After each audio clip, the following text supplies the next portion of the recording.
நீங்கள் பார்த்து கொண்டிருப்பது 24 நியூஸ் தமிழ்.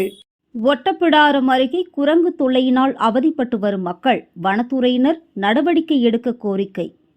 தூத்துக்குடி மாவட்டம் ஒட்டப்பிடாரம் அருகே உள்ளது சிலோன் காலனி பகுதி. இந்த பகுதியில் 2 மாத காலமாக ஒரு குரங்கு ஒன்று சுற்றித் திரிந்து வருகிறது. அது மட்டுமின்றி பொதுமக்களுக்கு பல்வேறு தொல்லைகளை அந்த குரங்கு கொடுத்து வருகிறது. அப்பகுதியில் இருக்கும் வீடுகளுக்குள் புகுந்து பொருட்களை கீழே போட்டு சிதறி உடைத்து விடுகிறது. அது மட்டுமல்ல, மனிதர்கள் மட்டுமின்றி நாய், ஆடுகள் என கால்நடைகளையும் கடித்து குதறி விடுகிறது. இந்த குரங்கு தொல்லையால் அவதிப்பட்டு வரும் மக்கள் இதனை பிடித்து வனப்பகுதியில் விட வேண்டும் என்று பலமுறை வனத்துறையினருக்கு கோரிக்கை வைத்து, ஆனால் இதுவரை வனத்துறையினர் கண்டுகொள்ளவில்லை என்று மக்கள் வேதனையுடன் கூறுகின்றனர். நாளுக்கு நாள் குரங்கு தொல்லை அதிகரித்து வருவதாகவும், குழந்தைகள், முதியோர்கள், பெண்கள் என அனைவரும் அச்சத்துடன் இருக்க வேண்டிய சூழ்நிலை உள்ளது.